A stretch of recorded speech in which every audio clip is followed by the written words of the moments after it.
कहानी शुरू होती है। इनका मकसद है यहाँ पुराने समय के शव और रहस्यमयी अवशेष ढूंढना। इनके साथ एक अनुभवी लोकल गाइड भी है, जिसकी वजह से टीम को लगता है कि ये एक आसान और मजेदार एडवेंचर होगा। उनके हिसाब से बस एक रात रुकना है, अवशेष ढूंढने हैं और अगले दिन आराम से वापस लौट जाना है। इसी ओवर कॉन्फिडेंस की वजह से रात में सिर्फ एक ऐसे आदमी को पहरे पर रखा जाता है जो हमेशा नींद में रहता है। लेकिन उन्हें ये नहीं पता था कि खतरा धीरे धीरे चुपके से उनके पास आ रहा है। जब वो आदमी जागता है, गोलियों की आवाज सुनकर बाकी लोग बाहर आते हैं। मंदिर के नीचे रहने वाला असली अजगर भी जिंदा होगा, ये शायद उसका बच्चा है। ये सुनकर सब लोग डर जाते हैं। एक आदमी पूछता है, पहले क्यों नहीं बताया? गाइड जवाब देता है, मुझे खुद नहीं पता था कि इतने पुराने जीव आज भी जिंदा होंगे। अगले दिन टीम फिर से आ जाते हैं। उन्हें लगता है ये काम तो बहुत आसान था। सब मंदिर के अंदर जाते हैं और वहां उन्हें बहुत सारी हड्डियां मिलती हैं। गाइड बताता है, बहुत साल पहले यहाँ कुछ लोग इंसानों की बलि दिया करते थे और वो बलि दी जाती थी सांप देवता को। ये सुनकर सबके दिल में डर बैठ जाता है। अब सब जल्दी जल्दी काम खत्म करना चाहते हैं।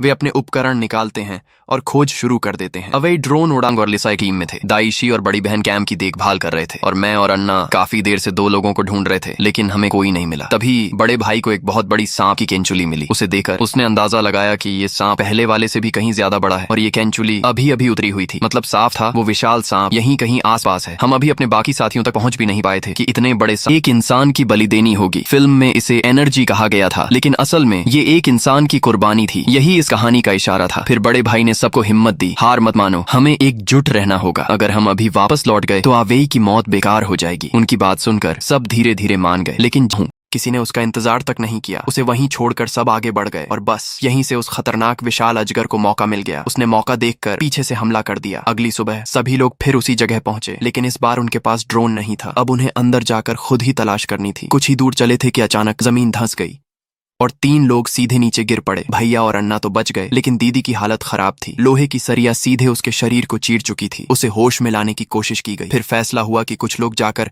सामान लेकर आएंगे और अगर भैया और अन्ना को कोई रास्ता मिल गया तो वे सीधे कैंप पहुंच जाएंगे। उधर अचानक जमीन हल्की हल्की कांपने लगी। सबने देखा और समझ गए मुसीबत आ चुकी है। विशाल अजगर उनकी गंध सूंघ उसने कहा, तुम लोग मुझे छोड़कर निकल जाओ, मैं तुम्हें नहीं रोकूंगा। लेकिन उसे क्या पता था कि वो अकेला नहीं है, वो आगे पीछे से घिर चुका था। उधर लीसा और डैसी को बाहर निकलने का रास्ता नहीं मिला, लेकिन उन्हें एक बड़ा सा कमरा मिला। शायद वो इस जगह का अंदरूनी हिस्सा था। वहां उन्हें ढेर सारे पुराने खजाने मिले और एक नक्शा भी जो पूरे खंडहर का रास्ता दिखा रहा था।